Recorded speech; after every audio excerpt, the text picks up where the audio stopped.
Hello Group 1, it's me again. Sorry I couldn't be with you this afternoon, but I'm going to guide you through what I want you to do in this lesson. It's basically an introduction to Unit 18, Database Design, and I'm going to take you through all the activities I need you to complete in this lesson, and at the end of the lesson I'd like to upload the work you've done to the hub so I can check it before I see you next week. First of all, a little starter activity. In pairs, I'd like you to think about all the different companies that would hold personal information about you. Could be banks, gaming websites, email accounts, whatever. Come up with a list of companies you think hold information about you. I'm going to pause the video here, give you 2 minutes to complete this task. In a couple of minutes' time, I'm going to go around the classroom. I want everybody to tell me at least one company that stores your personal information in a database. Okay, pause the video now. So we've established that there are lots of organisations that store information about you. All of this information is stored in databases. The lesson objectives today are we're going to look at the structure of this unit, start looking at some of the features of relational databases, and why they're important and why databases are so useful. So the unit structure, there are 3 assignments. The first assignment is a theory assignment with just 2 criteria. It's all about what databases are and why relational databases are so useful. That's actually due at the end of next week. Then the second assignment, this is a really big one actually, it's about designing and implementing a relational database. It's a practical assignment, it's quite a long one. There are quite a few things to do, P2 to P6, M2 to M4, and that is due on the 27th of April. There will be a few interim deadlines in that, so once you've completed the designs you'll have to submit them. Then you'll go on and create the tables, you'll submit that, then you'll go on to doing the queries and reports, submit that, and then finally you'll implement some advanced features as well, all in time for the final submission. Then the final third assignment is about testing your database and evaluating it. That's just got 1 P criteria and the 2 distinctions. It's really important to say here that actually this unit is very easy to actually get behind with, so you must keep on track, you must keep up to date and make sure you make sufficient progress in every lesson. That's why at the end of this lesson I want you to submit what you've done today. So, what is a database? I want you to go onto the hub and watch the video on there. It's only a couple of minutes. That tells you all about what a database is and how it's structured. So pause this video now and go and have a look at that video on the hub. Okay, in that video, what is a relational database? You will have come across quite a few key terms. The first is entities, also called tables. So an entity is an object, a person, a place, or an event. Anything that we basically want to store information about. Here's some examples of entities. In most databases there'll be an entity of customers, storing lots of information about our customers. That's one of the things that we'll store information about. For example, in a car sales database you'll have a list of all the different cars that they're going to sell. In a school database you might have a list of exams that students are going to take. Other things, in a school database you might have a list of all the teachers. Another example, something like the IMDb database has an entity of films. Other entities in the IMDb would be maybe actors and so on. So these are all examples of different entities you might store in a database. Another of those key terms that you've heard in the video is attributes. Attributes are also called fields. They're the columns in a database table. In general terms, an attribute is a characteristic or a property that relates to one of the entities. So the attributes are the facts or details or characteristics that describe an entity. Let's have a look at some examples. So if you had an entity of a customer, they would have various attributes that all describe or relate to the other features or the characteristics of the customer. So their name, address, phone number, and so on. Another example, this time we've got a fashion model. That's the entity. They would have a number of attributes that are stored in the database, slightly different things like their height, weight, dress size, hair colour, eye colour, things like that.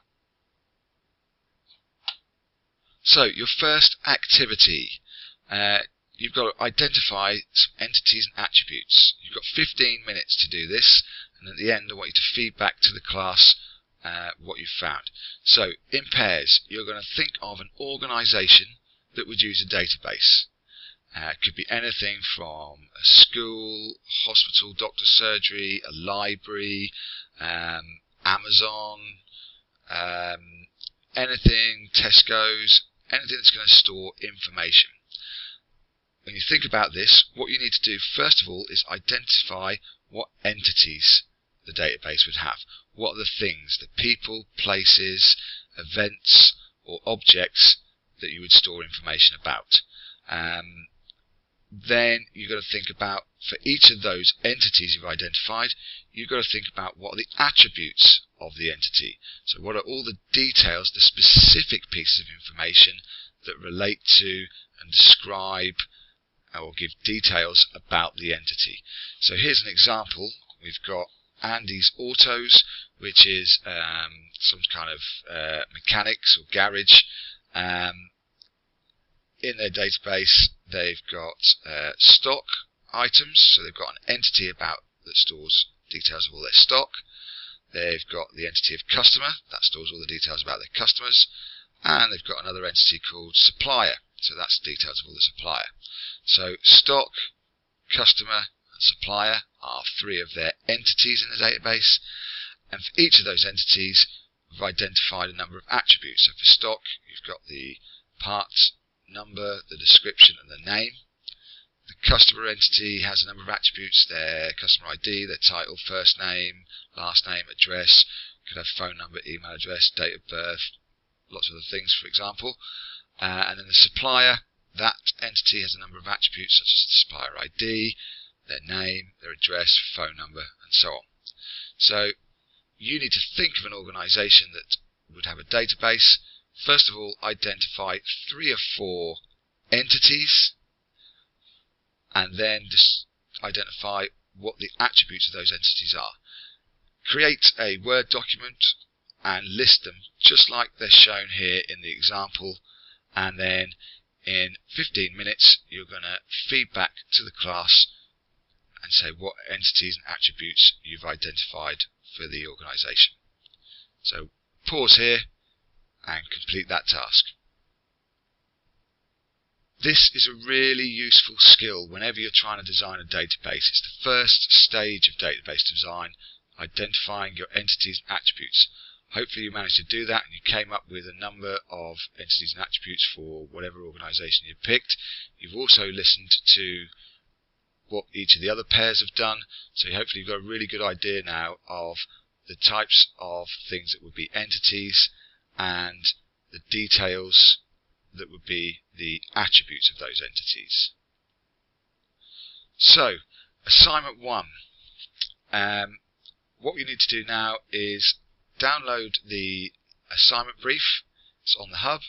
Have a little look through that, look at the scenario, and then you're going to complete the first bullet point of task A, which is to look at the company Local Geeks and describe what would be their entities and attributes. So the first task is to describe what an entity is in general terms. The next task is to describe what attributes are.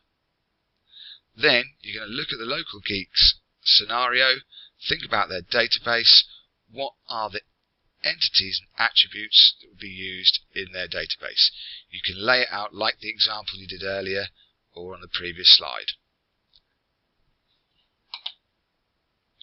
This task should take you about 20 minutes, and then you'll be ready to move on to part 2 of this week's lesson.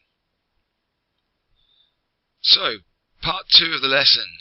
Earlier in the previous part of the lesson you looked at what are entities and what are attributes. Now I want you to think of what are the common data types of these attributes.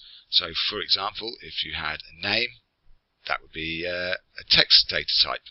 All the data types are similar to those that you've done in programming, so see if you can come up with a list of 5 or 6 different data types that might be stored in a database. Pause the video now and tell me, or tell the lecturer, what data types you think there may be. The main task in this lesson is to look at what the features of a relational database are. There are a number of features that you need to talk about in your assignment. First of all, we've got entities and attributes. You've done that already. Then we're going to look at naming conventions. These again are very similar to software design and development and how you'd name variables. Also going to look at primary keys, foreign keys and auto-incremented keys and discuss what they are. We're going to look at lots of the field properties, and they are things like the data types, the size of a field, the format, whether it's required or not, default values that can be put into a field, validation rules for making sure that information that's entered into a field is valid, input masks for helping people to input data in the right format, and then there's a couple of other things that we're going to look at next week, which are data redundancy and referential integrity. So starting with naming conventions. You're only allowed to use letters, numbers and underscores. You can't have any random symbols or spaces. Field names should only start with a letter. Can't start with a number. You've got to use uppercase letters instead of spaces, so camel case, just like you do in programming, or you can use underscores. The key to naming fields is to keep the field name short, but not so short that they're difficult to decipher or understand. So you can abbreviate, but make sure that it's still easy to understand what the actual field is. There's a link here which gives you some more information about naming fields in a database. So our next feature of a database is the key fields. And what are the key fields? Well, first of all, you've got the primary key. Primary key is a particular field in a record that identifies each record uniquely. It's often kind of an ID number or a reference number. So for example, in a table of customers, if you've got a big database with thousands, hundreds of thousands of customers, it's quite likely there are going to be some customers that have the same name. For example, there would probably be quite a few hundred John Smiths. How do you actually tell one John Smith apart from another John Smith? Well, the way you do that is by giving each person in your database an ID number. We've then got what's called a foreign key. So a foreign key is a field in a table that matches the primary key from another table. This is used to cross-reference or link records from two tables. So, for example, if you had patients in a doctor's surgery, each one of those patients would have a primary key, so an ID that would identify them. And in your appointments table, rather than storing the name of the patient, because you could have lots of patients with the same name, you just store their primary key, their ID number, in the appointments table. That means that you've cross-referenced the two tables, but you've saved on storing the names and all the details again. So you just need to put in their ID number in the appointments table. So in the appointments table, the ID would be the foreign key. In the customer table, their ID would be their primary key. Another type of key is the auto-incremented key. also known as an auto number. It's often used for the primary key.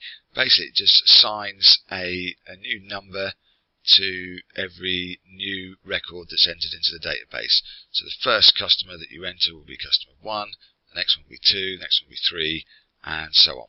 So it just means that it automatically assigns a new ID number to every record. Then we've got a composite key. So a composite key is used in a kind of linking table when you want to make sure that records are unique by actually using two separate fields, and the two fields combined together make a unique combination. We'll look at perhaps some examples of that later on. Have a look at the example of a setup of a database tables here. Can you identify which fields in this are the primary keys? Which fields in which of these tables are the foreign keys? Which of the primary keys could be automatically generated, so auto-incremented key? And finally, which of these tables might you, instead of using a primary key, might you use a composite key? So naming 2, 3 or 4 keys together that would make a unique combination for every record. Just pause the video for a few minutes now and discuss this with the class. See if you can come up with answers to those questions. Okay, now we're going to look at an activity looking at all the different field properties. One of the main field properties is data types. There's a link here that takes you through all the different data types that you can use in Microsoft Access. Your activity, you need to go onto the hub and follow the video tutorial called Create a Customer Table. If you're following that video, you'll open up Microsoft Access, create a new database, you'll create a table called Customer, then you'll go through and add in all the fields that should be in a customer table. You'll look through each of those fields, following through the video tutorial, changing things like their data type, the size, setting up default values, maybe setting up whether the fields are required or not, and then you'll go through and put in some validation on some of the fields or input masks. Have a go at this activity now. So you've now done a series of kind of practice learning tasks, looking through all the different features of a database. You've covered entities, attributes, you've looked at naming conventions, all the different types of key fields. Then you've done a little practical activity where you were setting up a table with a number of fields. You looked at all the different data types, all these other properties such as size, format, whether they're required or not, default values, validation rules and input masks. That's great for now. Now you want to have a look at the assignment tasks and complete the fourth task of the fourth bullet point of task A. Next week we're going to look at the last two things, which are data redundancy and referential integrity. So have a look at assignment 1, the fourth bullet point of task A. You've identified already a number of entities and attributes of the local geeks. Now what you need to do is describe each of these points. So what are naming conventions? How do they ensure the efficiency and the validity of the data in your database? Describe what naming conventions are. They obviously need to be named in a certain way so that you know that the names are valid. Keeping them short and not too long will make sure that if they're short, they're obviously going to be efficient. If they're descriptive, so you know what sort of data should be put in them, then it will help with the validity. Then go through all of these field properties and describe each of these. And again, how do they help the validity, making sure the right sort of information is stored in the database, and how do they help efficiency, so making sure that the data is stored in an efficient way, only the amount of data that's required, the amount of space that's required, and so each of these will either help efficiency or validity or both. Once you've completed that task, upload all of today's work into the folder on the hub, and I'll mark it and give you feedback on that next week.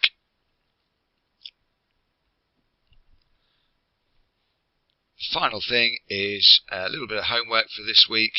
What I want you to do before next Friday is look up these two terms, familiarise yourself with these, make some notes. What is data redundancy in databases, and what is referential integrity? So good luck with your assignment task. Make sure you upload it to the hub, and I'll see you next week.